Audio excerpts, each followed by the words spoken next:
Welcome, everyone. My name is Tristan Claridge. I'm the convener of this webinar series for the International Social Capital Association.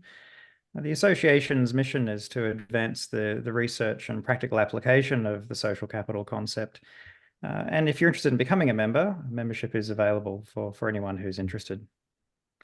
So today we have a webinar. We welcome Dr. Alexander Craig for a presentation about social capital and social learning.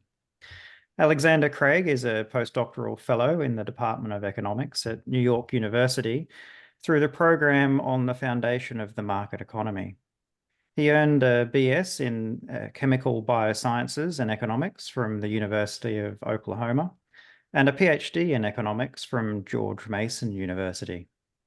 He is interested in how community ties and culture influence economic development, often using the disaster recovery context to reveal how social life and economic life shape one another in the development process. He's also interested in how this approach can inform discussions in political philosophy and ethics. We're delighted that you've agreed to give this webinar. Welcome, Alex, and over to you for the presentation. All right. Thank you, Tristan, for that introduction, and thank you for the invitation to speak to everyone. I appreciate everyone joining from all around the world, it looks like. So I'm very excited to be able to talk to you about this project on social learning and social capital. So just a brief roadmap of what we're going to talk about today. First off, this is mostly an overview of a paper that I co-authored with Virgil Henry Storr, now published in the Review of Austrian Economics, titled Social Capital Facilitates Emergent Social Learning. So if you're more interested in the topic and want to see my fully fleshed out thoughts, you can reference that paper. I'll begin by talking about how I see social capital, what I'm thinking of when I use that term. The term, of course, has long list of different definitions there, and so I think laying out a little bit of what I'm thinking about will help there.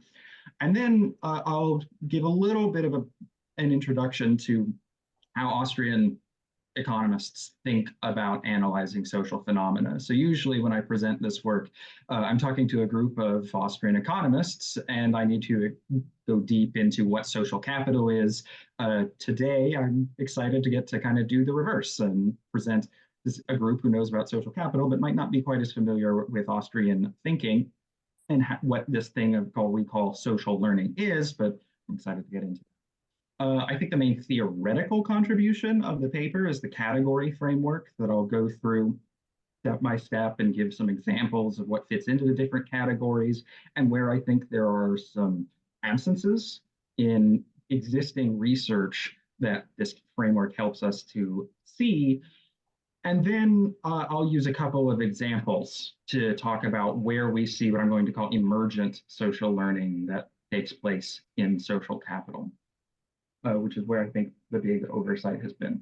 So beginning with an overview of how I'm thinking about social capital, this is a definition very influenced by Portes's thoughts on the concept, where it's a subjectively perceived resource. This isn't something that you're going to go out into the world and be able to point at and say, that is a bit of social capital in the way that you might point at a bit of conventional capital, like a bulldozer or tractor or even a stack of money. It's something that exists in the minds of the actors that you are studying. And it's various features of social structures and cultures that enable mutual benefit through participation in those structures. So very sort of subjectivist definition here, and this wide-ranging concept, but I think one that's important and has been overlooked a bit. So thinking about different examples of social capital, one would just be social ties. The different kinds of relationships that we form are an important element of how we navigate the world.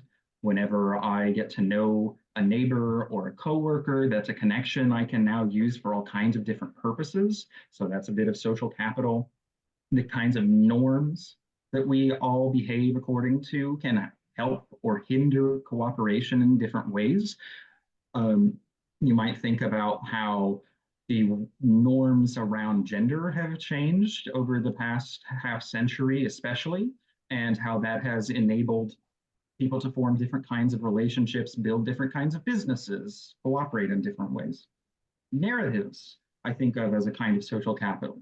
If your community tells a different story about itself from another community, it will likely respond to a certain stimulus in a different way. So you might have one community, I know of one in New Orleans that recovered from Hurricane Katrina through a kind of reliance on the story that they were hardworking people.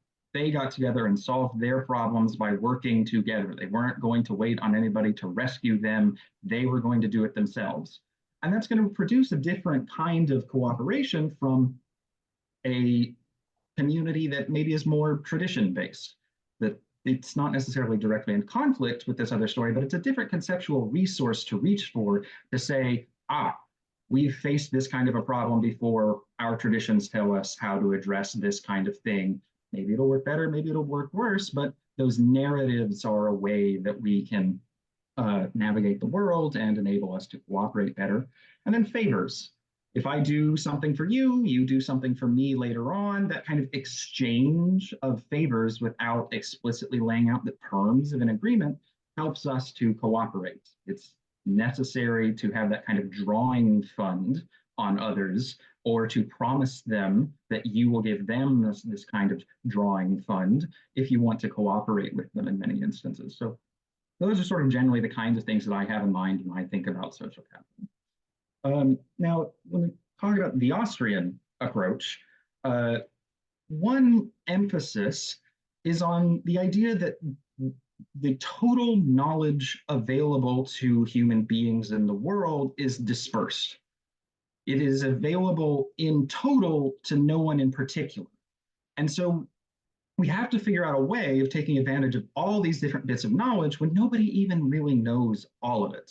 If you think about how your life differs from other people and how difficult it would be to convey all of the little things that you know about how to live your life, how to navigate your corner of the world, you're thinking in large part about the knowledge that is dispersed and available to you, but not necessarily to others. And the sum total of knowledge in the world is much more made of this kind of dispersed knowledge than of the kinds of systematic scientific laws that we often think about as the basis of proper knowledge in some sense. Because there's no systematic way to state all of the desires a person is going to develop over the course of their life, or what their particular economic circumstances are going to look like. Why did they take this route to work rather than another one? And how much are they willing to pay to go that route rather than a more, let's say, congested one, perhaps? There are all these little bits of knowledge of our particular circumstances that we'll never be able to systematically state. And then there's also this Austrian emphasis on the world as a dynamic and changing environment, especially thinking about the world as existing in the state of a process of change between equilibria, not in a static equilibrium. So in economics, of course, our classic example for a very simple model is supply and demand. And if you go into an Econ 101 classroom, you'll probably see at some point the professor say, all right, we begin at this equilibrium with this price, and then something happens, and there's this other equilibrium, and the price has changed. Well, although that's useful for understanding the direction of change, that kind of comparative statics doesn't actually get at the process of the world changing. And the world being such a dynamic place introduces a new challenge when you account for the fact that also all of our knowledge of the world is dispersed. If we just had dispersed knowledge and the world was kind of static, we wouldn't really need to come up with much of a solution to the problem, because we could kind of solve it once through trial and error, and, well, that'd be the end of the challenge.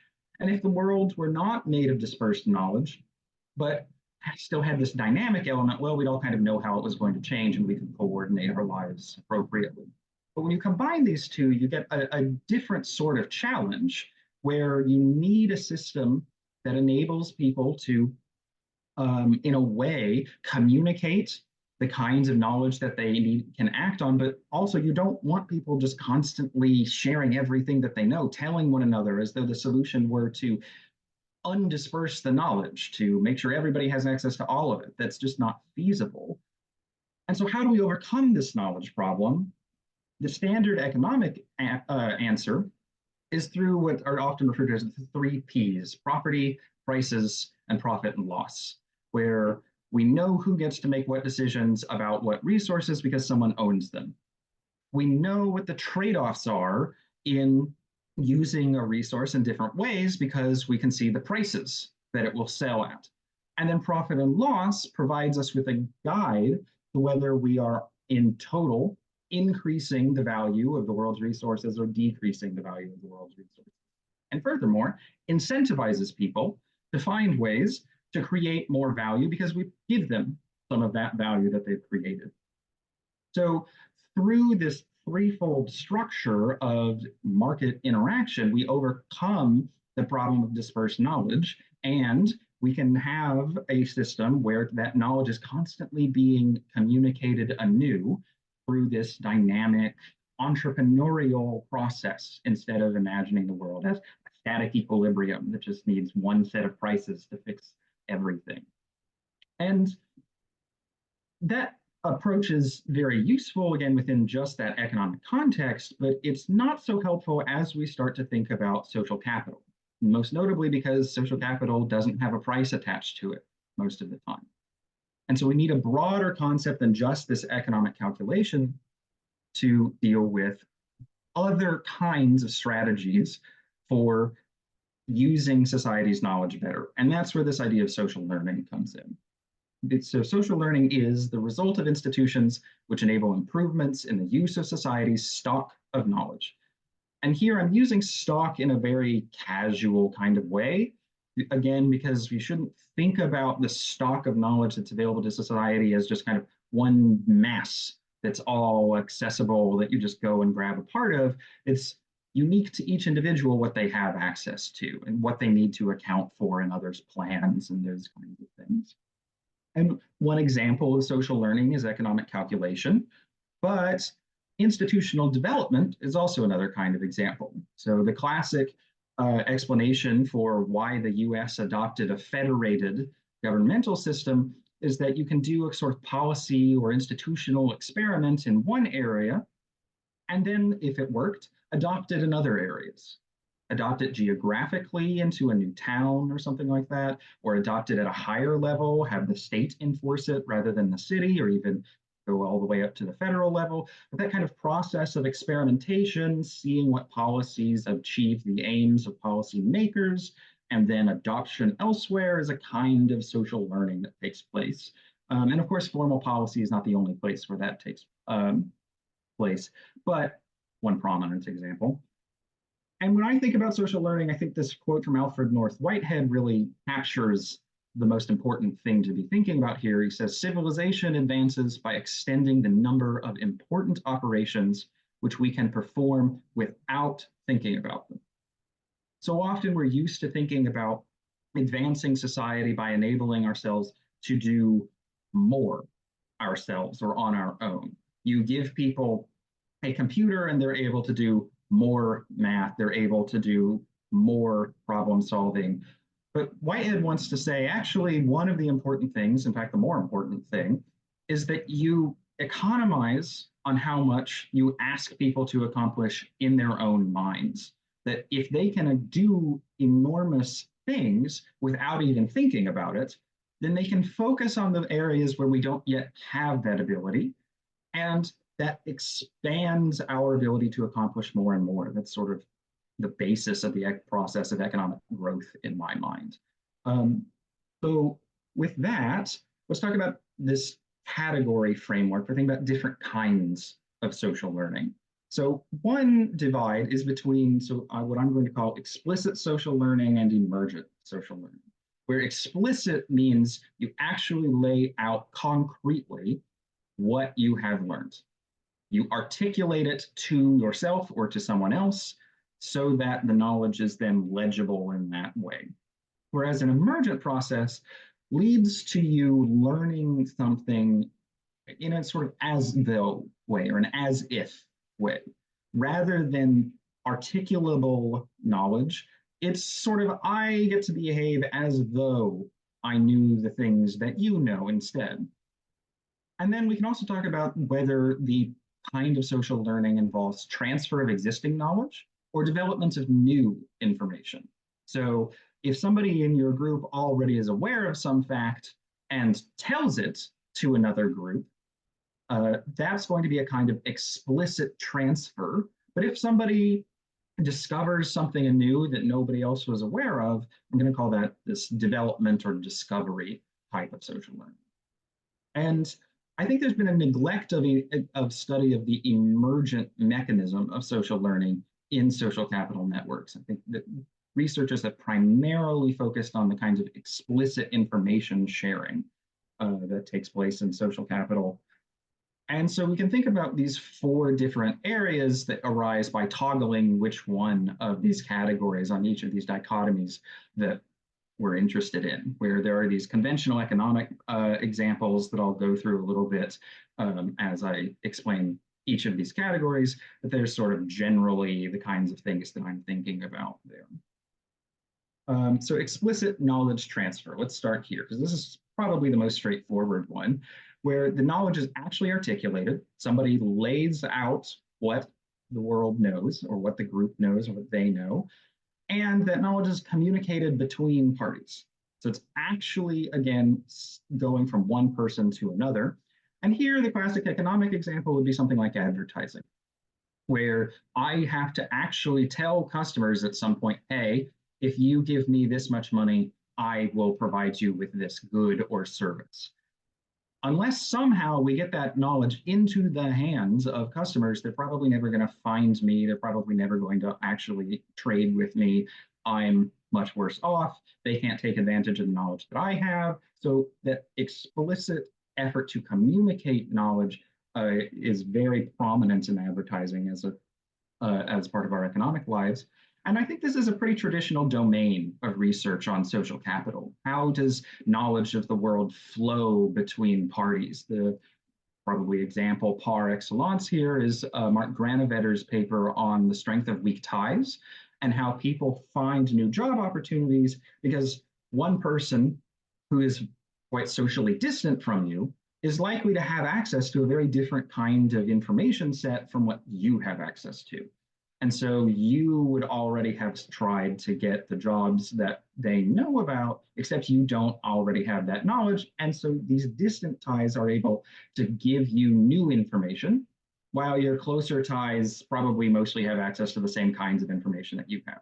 But the emphasis in that discussion is on articulable knowledge. Hey, there's this job. You don't know about it. I do. Let me tell you about it. So explicit transfer of knowledge between.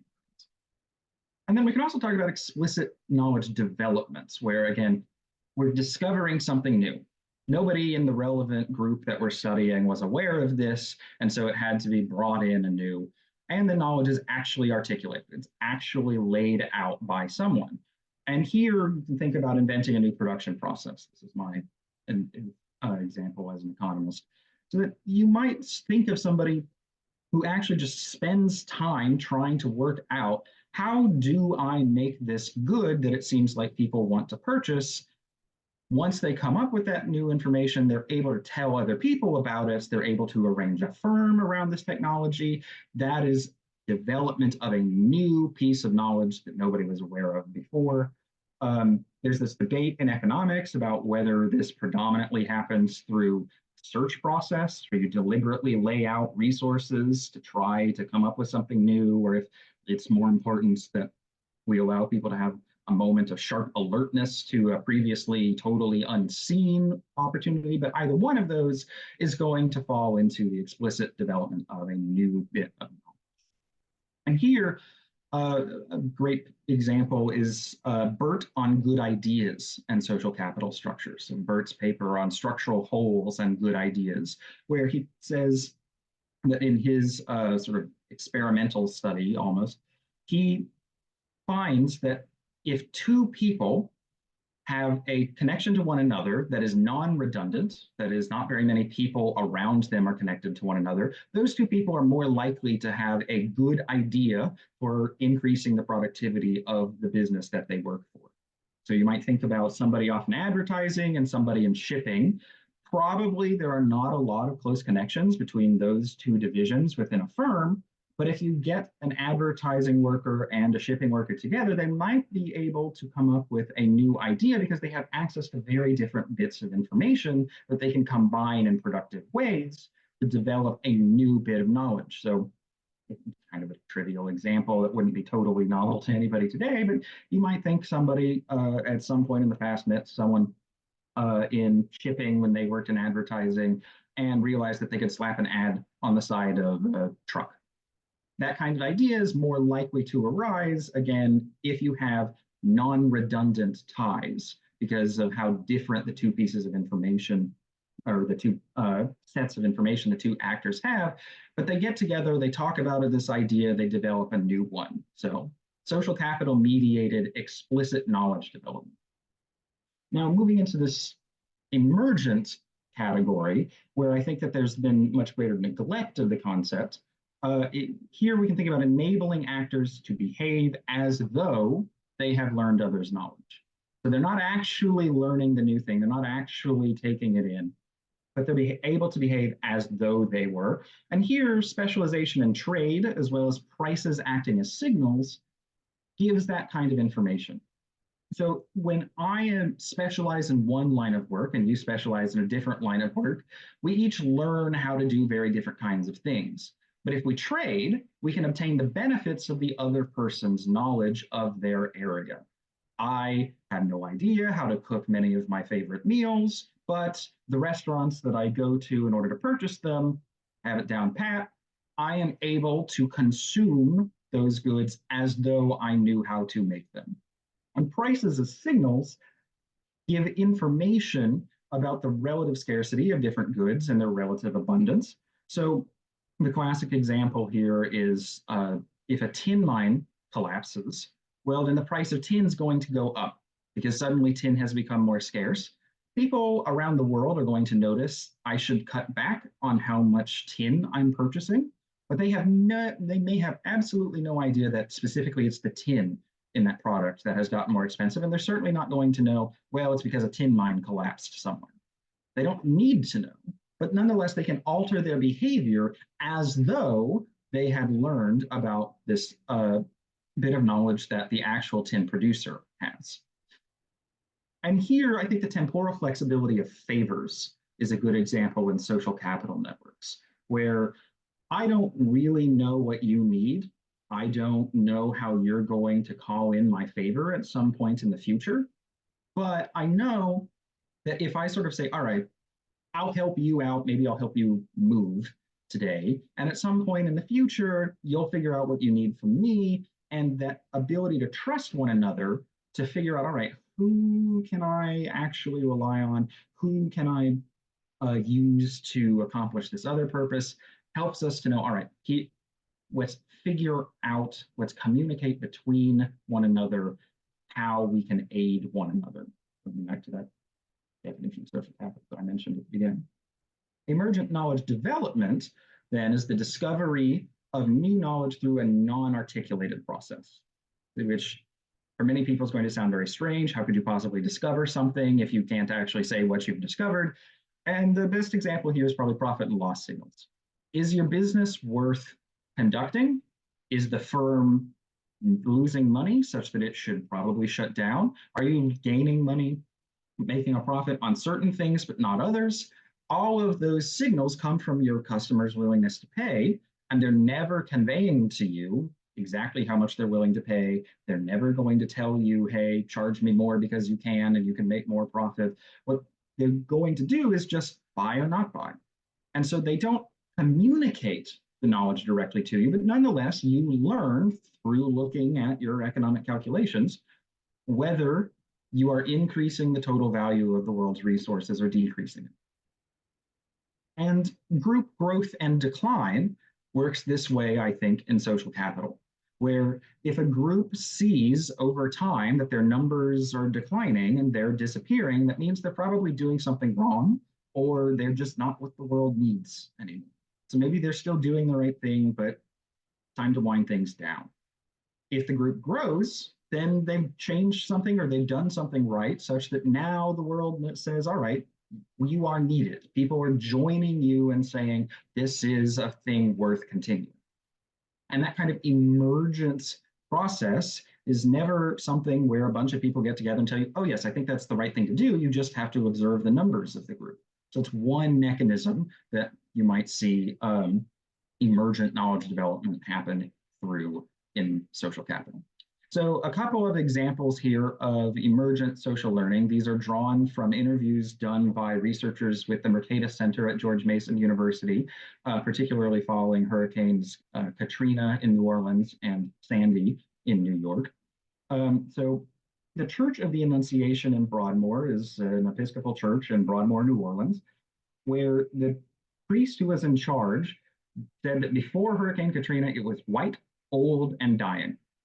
He, as I recall in his interview, said something to the effect of that the median parishioner was a retired senior citizen who was a very nice woman, but there was no connection to the broader community. He estimated that Broadmoor as a neighborhood was probably 70% African American, and the church was so disconnected from the local community that people who lived around the church buildings literally didn't know it was a church. They had no idea what these buildings were for. And so he comes in and says, all right, we've really got to change this, because right now the parish is just this destination church where people drive in from outside of the neighborhood and drive out. And it doesn't make sense to maintain this church. And after Hurricane Katrina, he embarked on this massive restructuring of the church. They mortgaged the church property such that their rental properties that they owned elsewhere in the city generated just enough rental income to pay the interest on the loans that they took out. They moved out of the sanctuary and held services in a trailer nearby so that local community groups could use the church space as they aided people in recovering. They took the money that they got from the mortgage and bought land around so they could kind of redevelop it and contribute to the neighborhood's recovery in that way. Huge change in the way that this church was operating.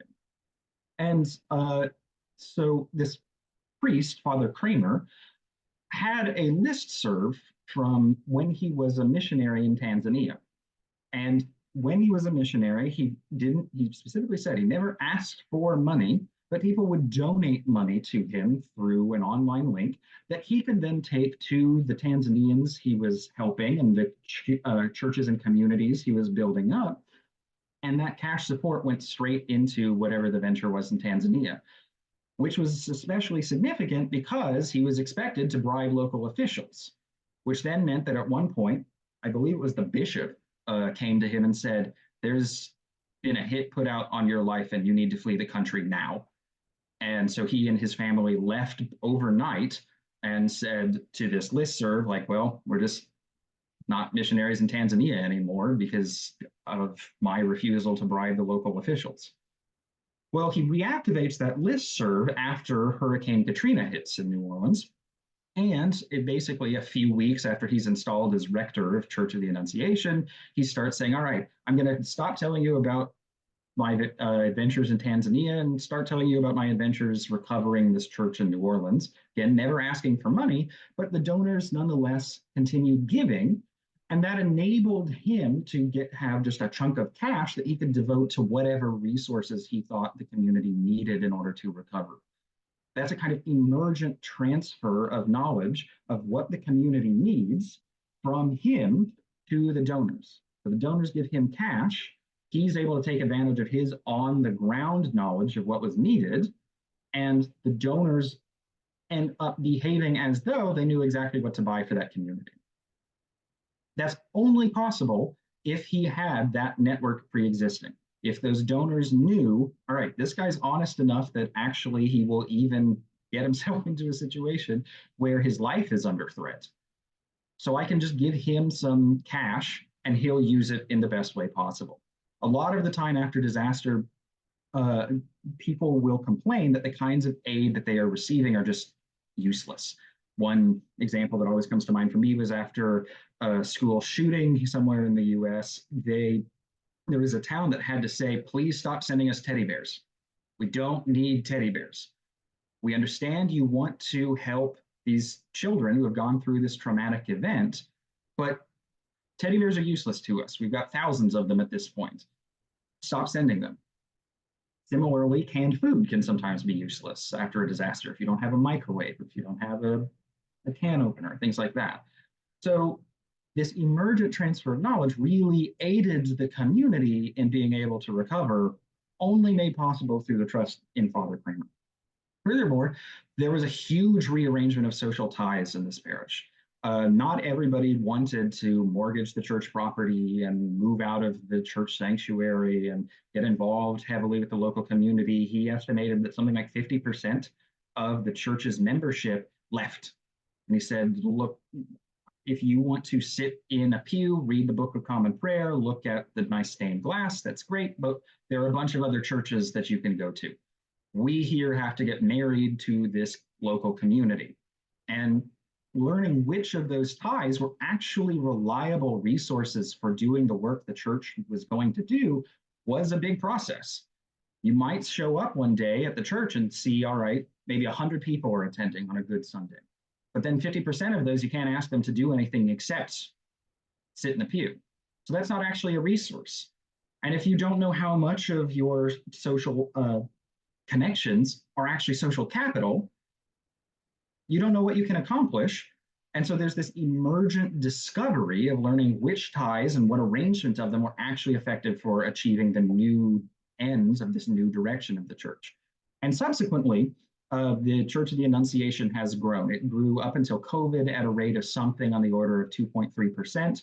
During that same period, the National Episcopal Church was declining at a rate of about 1.7%. So they were able to buck the national trend in part because of this revitalization that took place, which I see as a kind of emergent discovery that this new model of being the Church of the Annunciation really worked for them. So another example here is the Community Assistance Fund in Far Rockaway, New York. So this was a fund reactivated by a Jewish crisis center. It had originally been used to help members of the Jewish communities around Far Rockaway. This is a peninsula in Brooklyn, New York. Originally, it was used to help them recover after the 2008 financial crisis. But after Hurricane Sandy, this community group crisis center called Akiazer reactivated the Community Assistance Fund, said, look, we need donations, we need help, and we're going to get aid to the people who have had their lives upended by Hurricane Sandy. And they were able to distribute about $11 million pretty shortly after Hurricane Sandy, much faster than, for example, FEMA was able to accomplish. And they relied on a direct application model, as well as recommendation from the Orthodox rabbis in the area. So members of the community, if they saw themselves in need or someone else in need, were able to say, hey, Rabbi, could you go to Akiazer and get me some help? Here's my situation. I'm in need. My family is having some issues, those sorts of things. And the rabbis function as these trusted local authorities. So a lot of us who are not members of the Orthodox Jewish community would never notice some of the things that indicate a family is having issues. One example that I loved was a woman who was she went to her rabbi and said, hey, so-and-so told me that they're not making anything for Shabbos. Now, for most people outside of that community, that doesn't mean anything. What do you mean making something for Shabbos? I don't know what that information is meant to convey to me. But she knew that that meant that they were struggling. That meant that they couldn't make a meal on the Sabbath day. And so she told the rabbi, can you go get them some help? And they were able to assist that family. And a lot of people, without that knowledge of what that little bit of cultural lingo meant, would never have recognized that. And so there's this emergent knowledge transfer that again takes place from somebody who's on the ground, able to look at what's happening, to the donors to the community assistance funds, who will never be able to get that family to just openly say, hey, we're in need, we need some money, can somebody help us out? There's this anonymity that's preserved by going through the rabbis. There's also that trust that's preserved so that the donors know this money is going to be wasted when you go to somebody who's actually in need, because the rabbi is this trustworthy, community responsive figure. Transfer of knowledge emergently there. Nobody actually says it out loud, but nonetheless, we are able to take advantage of a greater stock of knowledge in our society. And they repeated the use of this model. So during the pandemic, they were able to use this model as a way of getting people money to be able to pay for Passover meals, which they otherwise might not have been able to afford. And I think that's a kind of emergent discovery happening, that, all right, if we arrange this charity arrangement this way through the rabbis, it works pretty well. And the persistent use of it through multiple crises seems to demonstrate that it works. It may not be something that you want to rely on as just like a constant thing, but particularly in these moments of profound need, it seems that emergently they found this works. So some future directions that I'd like to take this research in. One is I'm interested in the question of error correction. As a general issue, if you look at a social system and you want to understand its properties, it really helps if you pay attention to how people correct the errors. That might be that someone has made a mistake, and how does the system come back from that? Or it might be that nobody knew that there's a better way of doing something, but there is, and once it's discovered, now we can adopt that new, better process. Some social arrangements are great at error correction. Some of them are very fragile to even the acknowledgement that an error exists, and which kinds of social systems are able to handle which kinds of error correction through these different kinds of social learning, I think will be an interesting question. Also, I'm interested in the question of why we use different categories. Why do we rely sometimes on explicitly communicating the knowledge between us, while other times we kind of say, all right, you're going to have to discover that anew for yourself? Obviously, sometimes it's because just nobody knows. But other times we sort of say, you've got to reinvent this from whole cloth. Why do we do that? Also, why do we sometimes explicitly communicate things? Why other times do we say, we'll just fix it so that you can behave as though you already knew? So with that, I thank you all for listening. Here's my email if you'd like to send me any feedback or any of your thoughts and questions. And I look forward to a little bit of Q&A here. Wonderful. Thanks for the presentation, Alex. It's really fascinating work that you're doing in this space. So we'll open it up to questions and discussion from the audience. Please either indicate in the chat, ask your question in the chat, or you can raise your hand within Zoom, and when we come to you, you can unmute yourself and ask your question.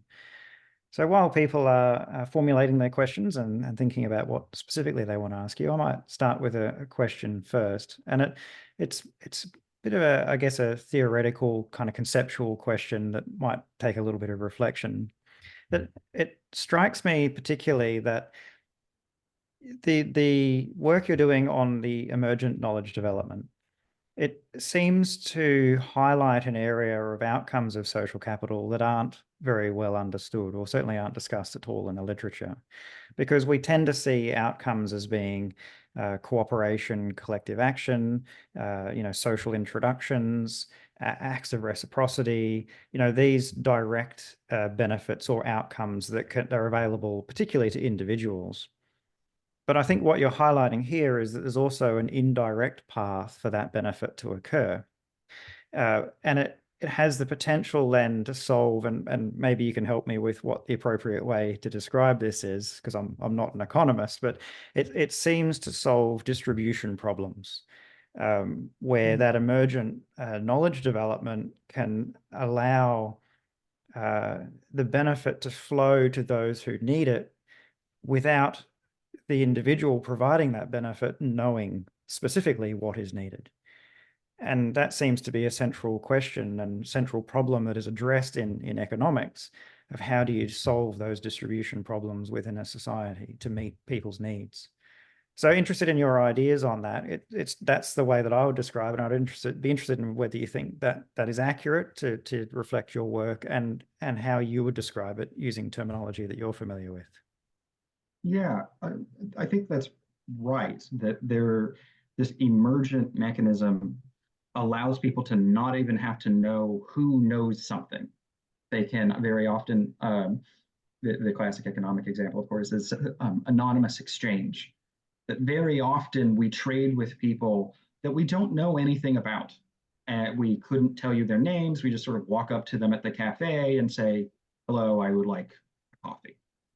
And I don't know that I would want to use the word distribution, if only because in economics that, summons images of like the arrangement of wealth in your society or how much different people have or things like that. Whereas who knows what about different parts of the world can be related to wealth, but it has no necessary tie.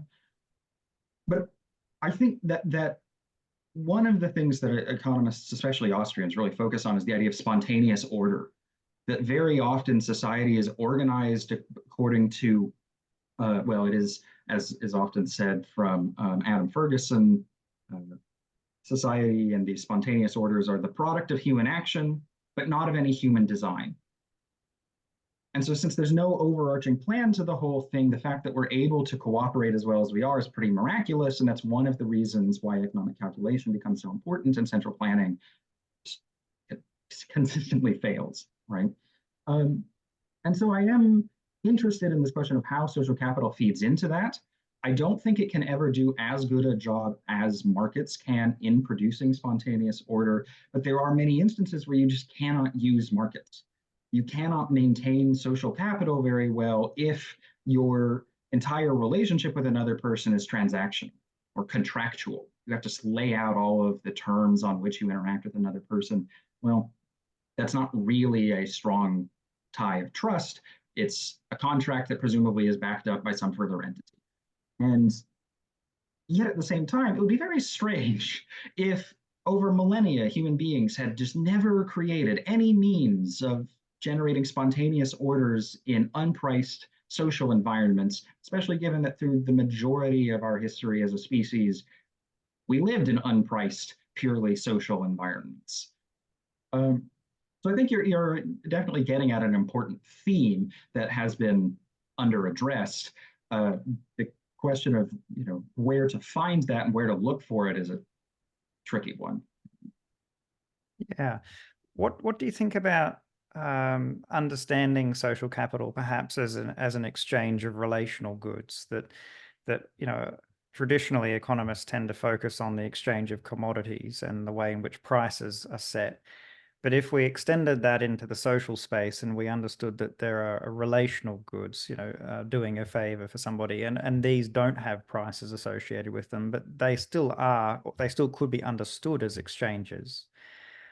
Do you think there's some value in that? And that seems to align fairly closely with the work that you're doing. But again, it's kind of a question of terminology that most people in the social capital space wouldn't think of relationships as involving exchanges, but they could be understood in that way. And similarly, the word distribution problem really isn't quite right, that phrase, for understanding that idea about emergent knowledge, but perhaps it still speaks to what it is that we're talking about in some way, and there might be some other phrases that are more appropriate for it. So interested in your thoughts on the idea of exchange of relational goods. I definitely would say that actually most human relationships are in one way or another built on exchange. That most of the time when we're interacting with others, what we're trying to do is find a way that we can mutually beneficially interact. And a lot of the time, people think about exchange as being, again, this sort of explicit contractual, I've laid out the terms of our interaction and you're going to give me this, I give you that. But if we go more broadly, there is an entire economic literature on what's called incomplete contracts that notes that it is actually pretty costly to specify all of the things that might be relevant for how a contract is going to play out over time. And so most of the time we just don't. There's some wide swath of things that we either sort of rely on a background set of laws to deal with, or we say, all right, I'm going to trust that this person likes building a relationship with me and that we're going to interact more in the future. And so if one of these weird things shows up, we'll just figure it out. And that broad literature on incomplete contracts gives sort of a framework, I think, for thinking about this sort of what you're calling relational exchange, where it's still exchange, it's just not commoditized. It's not, in a way we all feel like exchange is often kind of grubby and dirty and nasty. Whereas if you just think about exchange as being about mutually beneficial interactions, then you can broaden it with this idea of an incomplete agreement that nonetheless we go into because we're able to cooperate through the long term because of it. Yeah, I agree with that. And I think that having not being an economist myself, but having spent a lot of time recently talking with economists about social capital, seeing the world as exchanges was immediately foreign to me and didn't seem to make any sense. But when you do dig into it and you watch the nature of the true nature of human interaction, you can understand them as being exchanges. They're not instrumental. They're not transactional necessarily. They're not conditional in the same way that commodity exchanges are, but the way in which somebody will extend a gesture or a favor to somebody and someone reciprocates that, and does have the properties of exchanges. And so it is useful, I think, to understand it in that kind of way. But I'm mindful that I'm dominating the discussion here. So let's No. pass it If I over might to just some other insert people. one, or I Sure. might just insert one sort of comment on that. There was at one time a discussion in economics about whether to call the study of exchange catallaxy. And still sometimes you'll see this term, the catallaxy, used to refer to sort of the sum total of all of the different kinds of exchanges that go on in a society. And the guy who is most famously proposing this name said that one of the reasons that he liked it was that if you look to the original Greek, yes, it means exchange, but it also comes from an older Greek term meaning to convert from an enemy into a friend. And so thinking about exchange that way, as looking at somebody who might be a rival, they could take your stuff, or you could convert them into a friend and have this mutually beneficial interaction. I think that sort of unites the theory of exchange and the theory of social capital and that relationship exchange. Yeah, and the whatever it is about friendship then effectively changes the conditions of exchange, or the nature of the exchange, Mm-hmm. the terms of trade, if you like, in ways that are very powerful. That price becomes less of a factor, and these other factors then come in that influence the nature of it in quite clearly very powerful ways that I guess traditional economic theorizing perhaps doesn't take into account. And I guess that is the power of social capital. I agree. So James asks in the chat if you'd be able to put back up the matrix while we're having this discussion, if that's possible. And then the next question, unless James has a follow-up to that, feel free to put your hand up. James, Paul has a question. So if you would like to unmute yourself, you feel free to ask your question.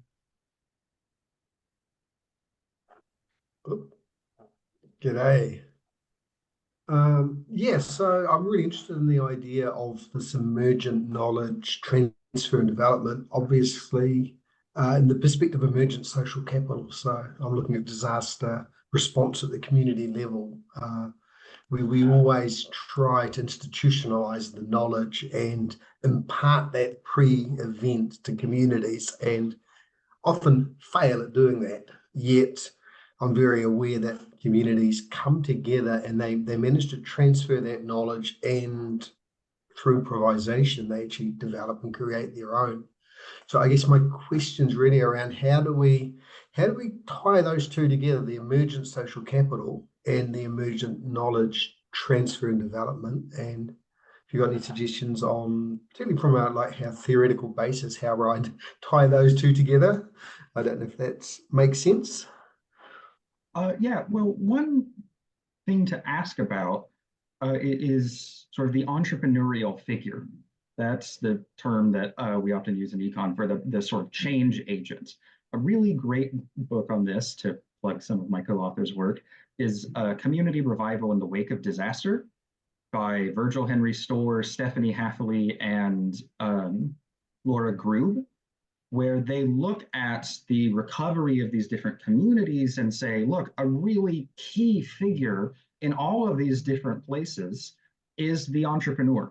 Someone like Father Kramer, who's actually able to have sort of a guiding vision. And that person is able to, use their knowledge on the ground to guide the community in whatever direction it needs to go. But also they're very often building new social capital as they go along. And so the sort of linchpin is asking, what does that person see? And how does the culture that they come from maybe color the world around them? Sometimes culture can be compared to a set of eyeglasses, where some cultures will bring things into sharp relief, while others leave those things dull, but this other thing is very salient. So I see, yeah, there's this really important back and forth between getting new social capital and learning things about how that social capital can be used. And I actually don't even think that's very different from conventional economic capital. I mean, it's not like you show up with your new machine that nobody's ever used before, and instantaneously everyone can see this is how that can be used in every conceivable scenario. It takes somebody actually on the ground to say, all right, here's how this works. Yeah, I've made this new machine, but also let's insert it into that process, or let's see how this new thing works. So in a way, you're talking about the development and implementation of technology over time. Brilliant, thanks. Of course. All right, get your questions in. There's still a bit of time if you have a question or a comment you'd like to make. The one's come up in the chat from Eric. Eric, would you like to unmute yourself and make your comment or ask your question, or would you like me to do it on your behalf?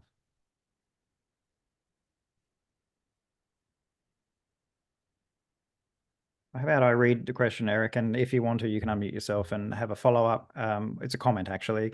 He says, seems clear that in emergency situations, there is an opportunity to shift organizational focus from bonding to bridging capital in order to focus on the transfer of needed goods and services. I think that does happen, but I would also want to draw attention to the fact that it probably depends a lot on the nature of the emergency. So some disasters strike a very narrow area very intensely. So I'm from Oklahoma originally. I always have sort of tornadoes in the back of my head as the weather disaster. But what those do is they rip through a section of a city and leave the rest of it mostly untouched.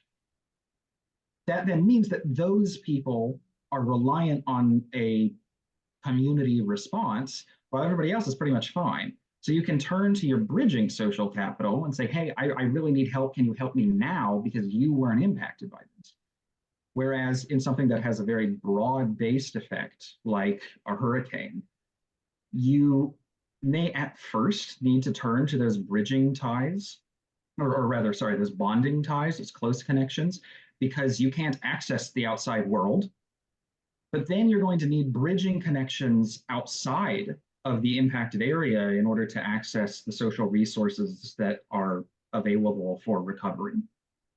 And I'll also say one reason that social capital is so important during a disaster is just generally there is a turn towards those relationships when there's that kind of broad-based impact, because suddenly exchange in the very formal anonymized market sense is kind of hard to come by. A lot of businesses have to shut down, or the old ways of conducting your life the resources literally aren't there to conduct them anymore. You can't just walk down to the nearest hardware store and purchase whatever you need to rebuild your house.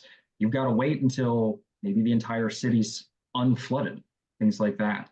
So I think that there are different stages of disasters, different stages of emergencies where people have to turn to different parts of their social capital, and it's not really uniformly towards bridging or bonding. But again, you want that kind of local knowledge. You want people to be able to sort of say, all right, here's the kinds of things that I need, who's going to have access to them. Could you imagine the free market trying to function in a disaster situation where there's scarcity? Like you wouldn't be able to purchase through market transactions the kind of things that you need. And in order for the market to still continue to function, you really do need those relational exchanges, shifting and modifying the terms of trade in a way that is based on friendship or based on those other properties of relationships that allow those transactions to still occur. Because if it was just a free market, then buying the things you need might be prohibitively expensive if you even had access to the funds and so forth to be able to even do it in the first place. I think you make a really good point on that. I wouldn't want to say, for example, that the issue lies with like the free market per se. I would want to say that market exchange is a very important part of disaster recovery, but that just markets of any kind are not really feasible when, again, for example, the city of New Orleans is flooded. And so I also wouldn't want to say that a market is somehow antithetical or like the opposite of, or to be contrasted strongly with relational exchange. We all have, I hope, read Granovetter's other fantastic paper on the embeddedness of social actors. I'm suddenly blanking on the name of it. But all of our most important exchanges, really, the key critical ones that form our lives are relational exchanges, I think, but I think they're also still market exchanges. So the people that we work with are often people who we either hire or who are hired alongside us or things like that. That's a very market-based kind of exchange. But for most employed people in the developed world, they're the people you spend most of your life around and you build relationships with them. So to plug another part of my co-author's work, Virgil Storr has this fantastic paper on it's the extra economic conversations that can happen in markets or something along those lines, where it just lays out all of the ways that markets facilitate us developing new relationships. And that within the marketplace, even though, yeah, the way of doing economics that has existed since about the early 1900s sort of completely leaves that out and elides that phenomenon. If you go to a real world market and you actually ask people, how do you interact with one another? They have social elements to them. So earlier I gave the anonymous exchange example of going to a coffee shop and just ordering a coffee and walking away and you don't know who this other person is. But also a lot of people get to know their barista at least a little bit. So those, I wouldn't want to contrast free markets with relational exchange. No, and I think I'd see them as being the same, just with varying degrees perhaps of relational embeddedness occurring within markets. But I guess the point is that if you tried to engage in an arm's length transaction to say have a fallen tree removed from that damaged your roof removed from your house in the midst of a disaster, if you tried to engage in an arm's length transaction at that time, then you might find contractors quoting you $100,000 to remove the tree. Yes. Whereas your neighbor has got a chainsaw and is going to help you out with no exchange of money whatsoever. Right. It's still an exchange. It can still be understood within the market system, but it's just that the relational factors modify the terms of trade, I guess, or adjust the terms of trade in a way that makes it possible for disaster responses to occur far more effectively than if everything was just arm's length. I think we're talking about the same thing. Yes, I think that's right. And I like the chainsaw example there because it's also an interesting thing that I hadn't thought much about, of the fact that this market-based social learning at certain points interfaces very directly with the social capital-based kind of learning, where that price is sending you a signal that says professional tree removal services are overwhelmed right now. Go find some other thing to rely on, and then you turn to your social relationships. And even though they're unpriced, they're interfacing with the price system in a really interesting way then. Yeah, I think that's a good point. So there is a comment in the chat from Lisa. I'll read it out on your behalf, but feel free, Lisa, if you want to unmute yourself with any kind of follow-up. The comment is, interesting focus on social capital from micro, macro, and meso levels and perspectives relating to ecological systems theory with relational and social learning. Thank you. I'll just say I am not, as someone who is not trained in sociology, the discipline that I understand many of those terms to come from, I'll just own up to the fact that I don't know what a lot of those words mean.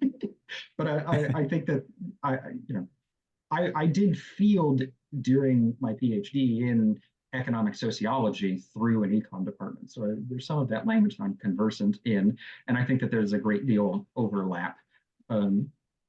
There's an old comment that there's really only one social science, and I'm happy to be able to find meaning through mine that is useful to others. Yeah, it's a good point, because like I'm often unfamiliar with other terminology from other disciplines, but when I do dig into it, I find that it's actually very similar to ideas and concepts that I am familiar with. And so often it is just a matter of language, which is why I was kind of questioning you earlier on the phrasing like distribution problem. I don't, as a non-economist, I don't know whether that's the right way to describe it, but Sure. we can, when we dig into it, we find the ideas probably are quite similar. Yeah, maybe my favorite example of this is there are a lot of sociologists who like to talk about power a whole lot. And then economists hear that, and it sounds like a magic voodoo spell that some people are able to cast to make others do whatever they want. And that doesn't make sense to us. And then we go into the classroom and talk about how important institutions are and the rules that society works by. And it's so much the same. Those terminological divides can sometimes be less productive than we imagine them to be. Yeah, that's right. And it's even the exchange of relational, or the nature of exchanges, it might seem very foreign to a sociologist, but when you dig into it, I think you go, yeah, that is true. But I think what often happens is, because of the different framing, is like a sociologist would say, yeah, that's true, and I can understand it in that way, just about. But there's some amount that they're not quite comfortable with that doesn't quite fit with the framing that they're familiar with. And I find that the same sort of thing with exchanges, but also that human action responds to need. And I can say, yeah, we are responding to need. And if we incorporate social and psychological needs, then I can understand just about all behavior, but maybe not quite everything. And I think it's fascinating how the different foundational framing of the way we think about the world can overlap just about, but maybe not quite perfectly. So Lisa, you've got your hand up. Feel free to unmute yourself if you have a follow-up.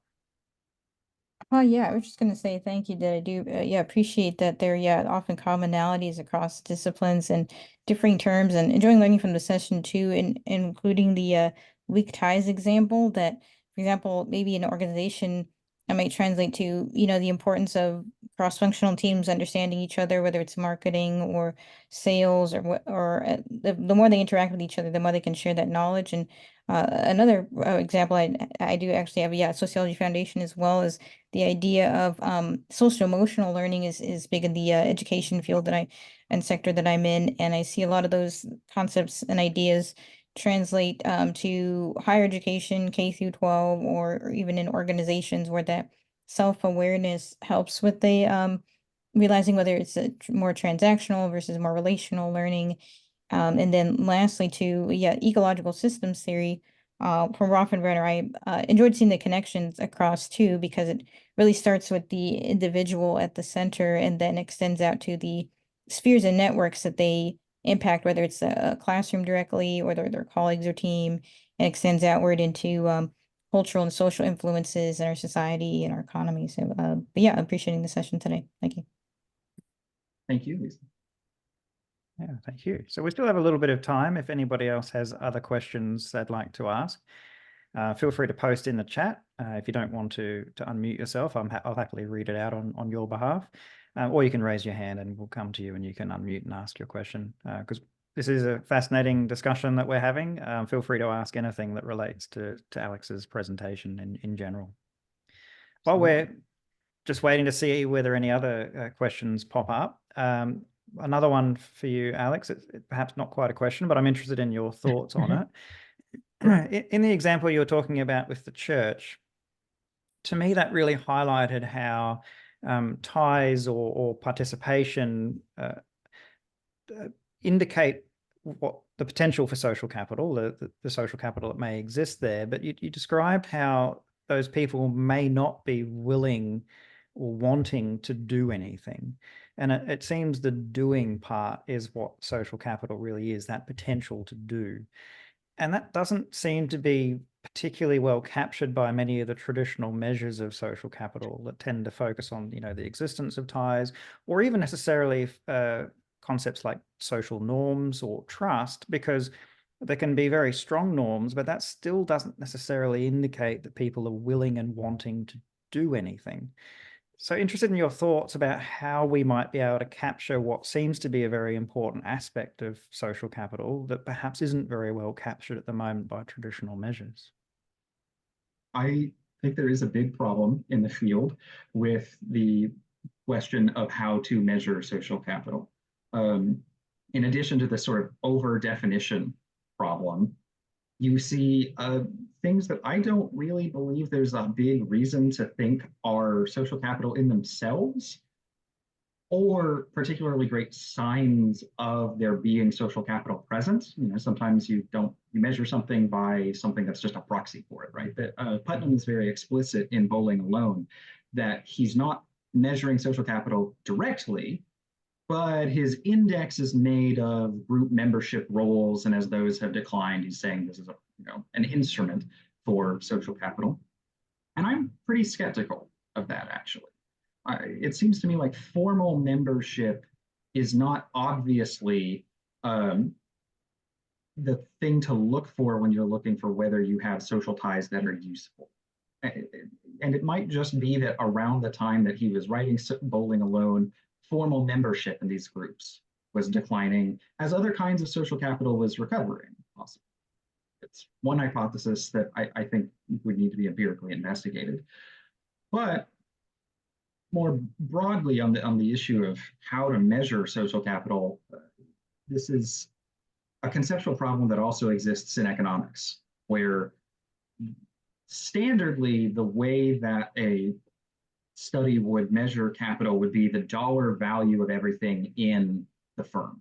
So if they sold off all of their assets, including the brand's name, including the goodwill, all of that, how much would they net? That's the total capital available to the firm.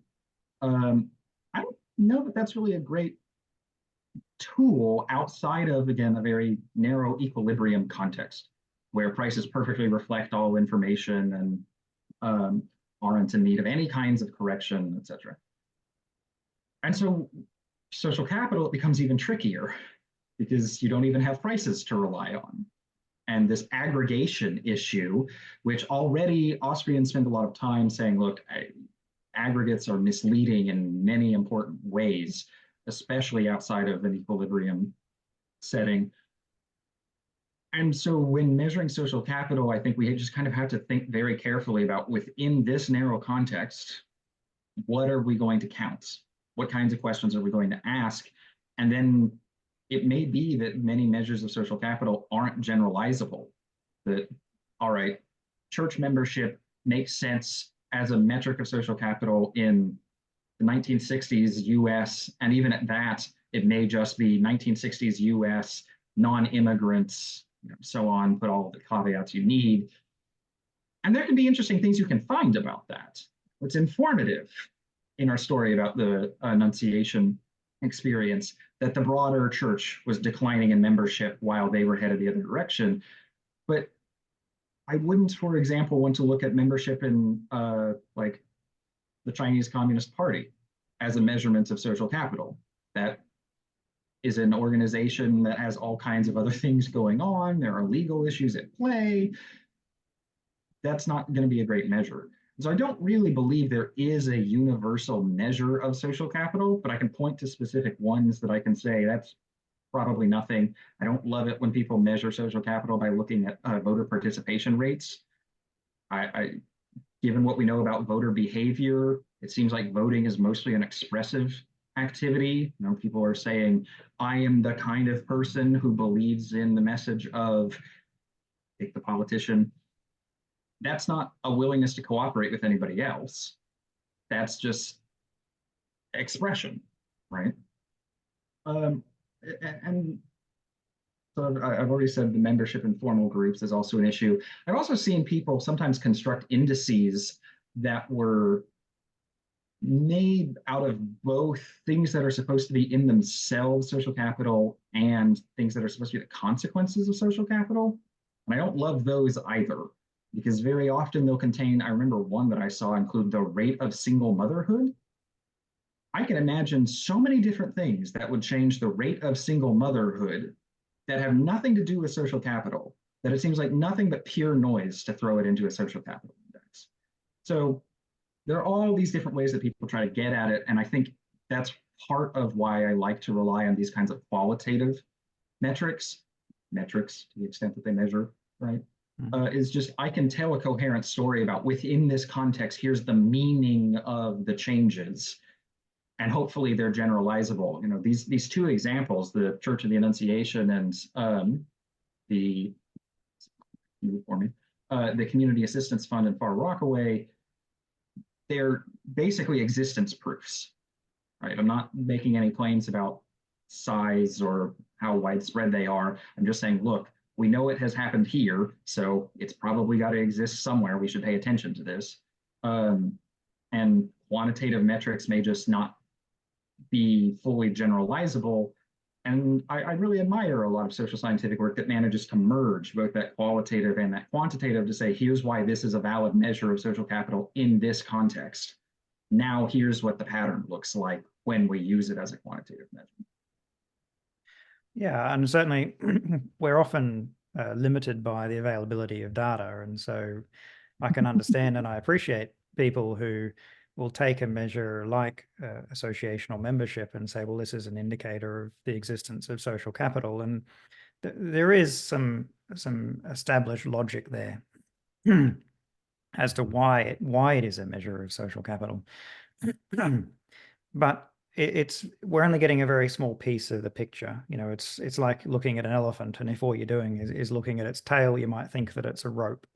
Whereas if you're looking at its trunk, you might think that it's a hose or something. You know, if you're only looking at have a very small part of the picture, then you can be very misled by what it is you're actually looking at. So it's an indicator, but it's perhaps not a very comprehensive or good indicator.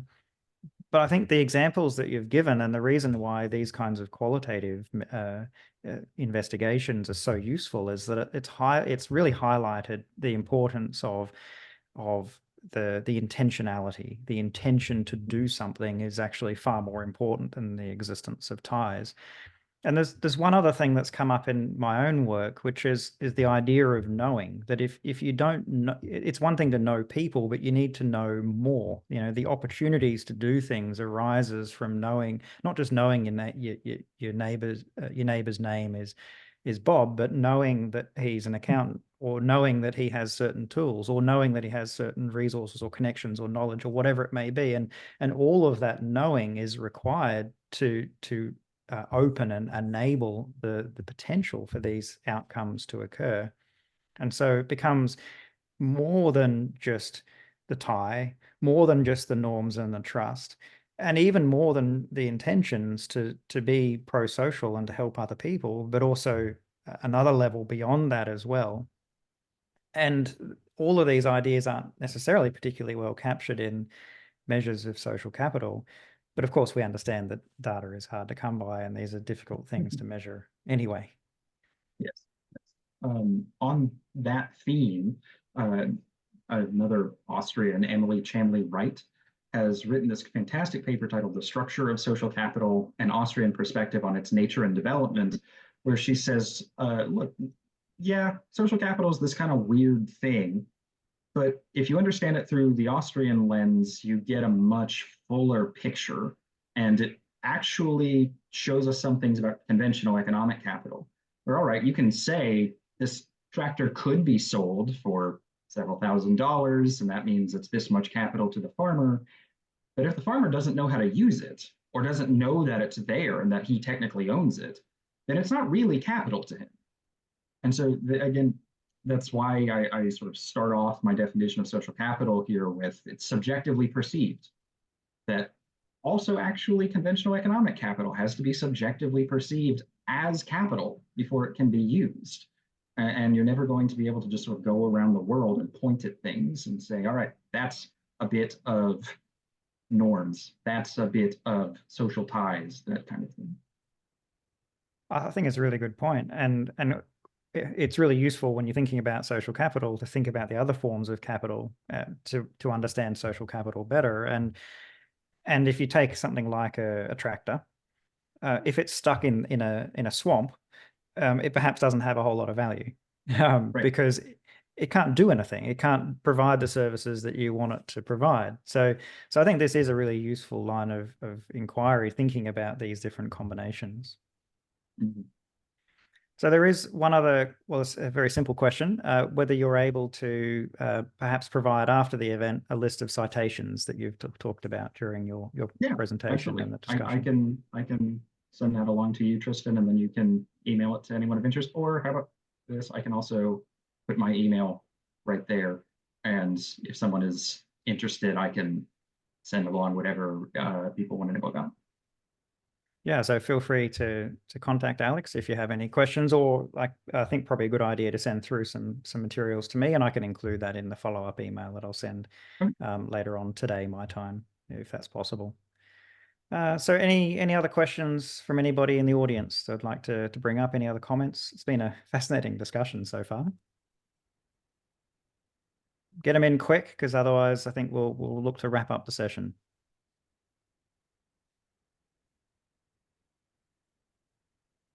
Lots of comments in the chat saying thanks and terrific presentation. It really was. I really enjoyed it. I think I've gained something from this, that idea about the, you don't know what you don't know, the emergent knowledge, and that, well, I describe it as solving distribution problems, but I'll try and find a different way to describe that. But yeah, I think it's a really important way to think about social capital that's perhaps underappreciated. Thank you. All right, let's look to wrap it up then. Thanks again, Alex, for your time today. We appreciate how much effort goes into preparing a presentation like this, so we really appreciate it. It's been absolutely fantastic.